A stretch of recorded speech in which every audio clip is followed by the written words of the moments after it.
Selamat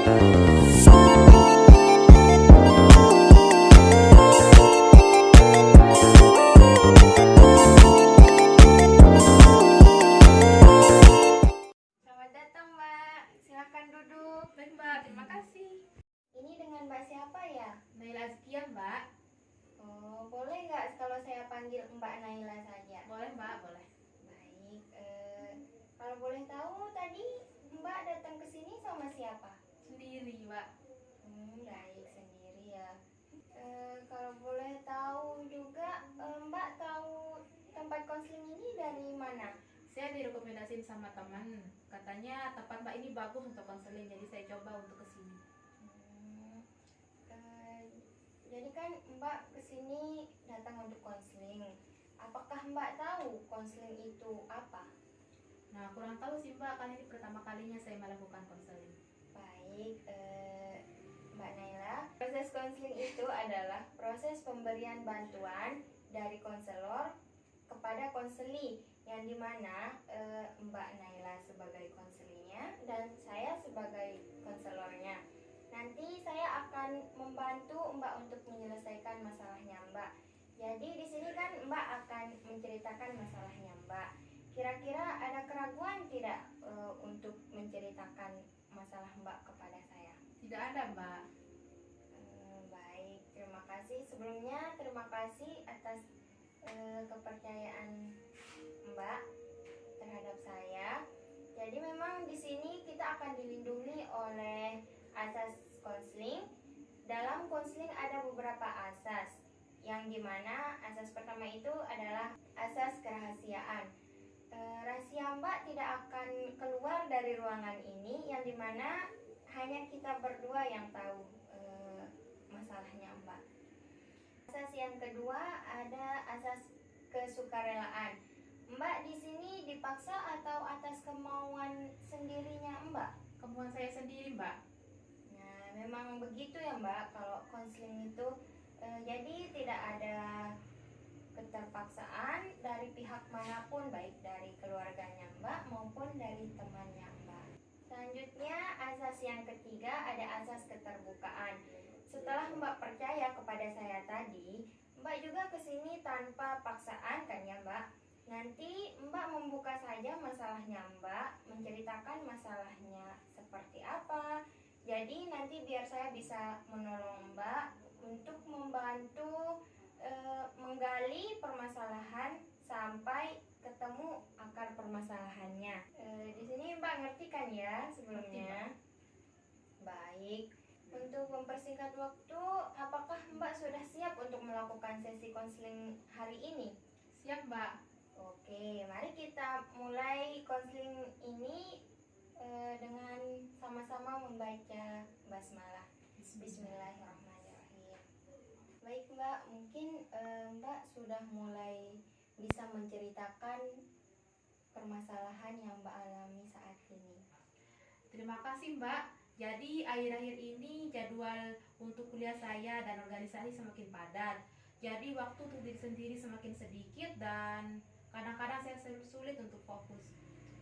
Saya mengerti Mbak, itu pasti sangat menantangkan buat Mbak. Apalagi ketika Mbak memiliki banyak tanggung jawab. Jadi untuk memulai, bagaimana biasanya Mbak mengatur waktu Mbak untuk kuliah dan organisasinya? Sebenarnya saya mencoba untuk membuat daftar tugas dan jadwal, tetapi saya tidak pernah melakukan hal tersebut dengan baik. Kadang-kadang sesuatu hal mendadak muncul dan saya sering menunda hal tersebut. Itu masalah yang cukup umum memang Mbak.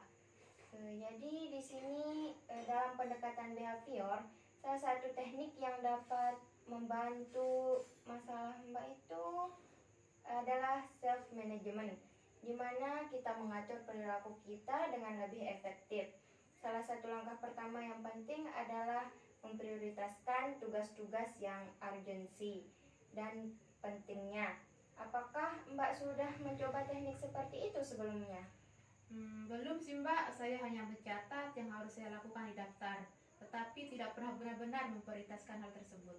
Baik, maka kita bisa mulai dari situ ya Mbak. Coba nanti kita buat daftar tugas yang perlu Mbak selesaikan. Lalu kita kategorikan berdasarkan 2 kategori, seberapa penting dan seberapa mendesaknya. Tugas mana yang harus Mbak selesaikan segera dan mana yang bisa ditunda. Oke, saya bisa coba itu. Misalnya ada tugas kuliah yang harus dikumpulkan besok, itu penting dan mendesak. Tetapi minggu depan ada organisasi, itu penting tapi tidak mendesak. Jadi saya bisa menunda hal tersebut. Betul sekali Mbak. Sekarang kita jadi tahu kan tugas mana yang lebih prioritas. Nah, langkah berikutnya adalah membuat jadwal blok waktu untuk menyelesaikan tugas-tugas tersebut. Misalnya, apakah Mbak merasa lebih produktif di pagi harinya atau siang maupun di malam hari? Sebenarnya saya lebih fokus di pagi hari sih Mbak, tapi saya lebih asik untuk memainkan media sosial dan kadang-kadang menunda pekerjaan saya. Itu hal yang normal sih ya Mbak Naila. Jadi di sini kita bisa menggunakan teknik self management tambahan seperti penguatan positif. Setiap kali Mbak berhasil menyelesaikan tugas dalam blok waktu yang telah dijadwalkan, berikan diri Mbak penghargaan kecil atau biasanya disebut oleh Gen Z self reward. Seperti istirahat sejenak, minum kopi, atau menonton video pendek yang Mbak suka. Itu bisa membantu memotivasi Mbak untuk tetap mengikuti jadwal yang telah Mbak buat.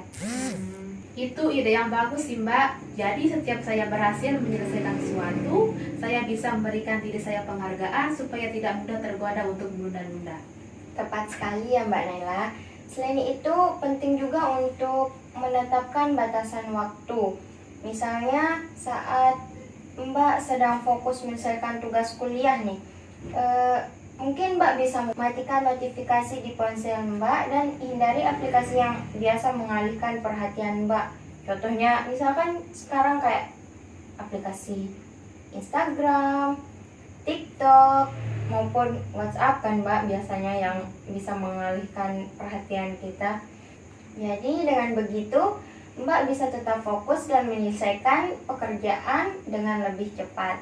Wah, itu benar-benar membantu Mbak. Jadi mulai sekarang saya akan membuat jadwal harian, memprioritaskan tugas, dan memberikan diri saya penghargaan karena berhasil menyelesaikan tugas.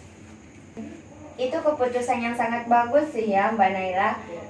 Bagaimana kalau kita coba membuat rencana mingguan bersama sekarang untuk membantu Mbak memulainya? Boleh Mbak? Mbak bisa tunggu sebentar ya. Baik Mbak. A few moments later. Permisi, maaf ya Mbak jadi menunggu. Tidak apa-apa Mbak. Baik, sekarang kita akan membuat jadwalnya ya.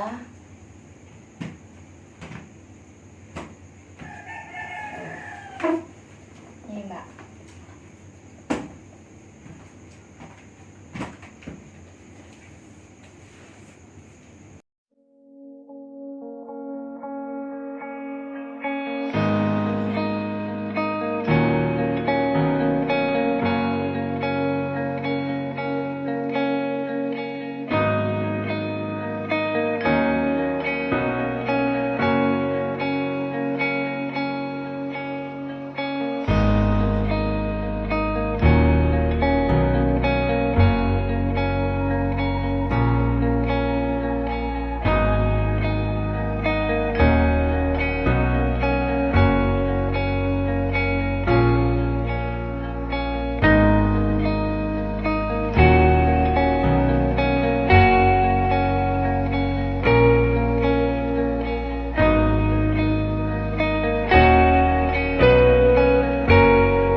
Bagaimana Mbak? Ini bisa dimengerti kan ya?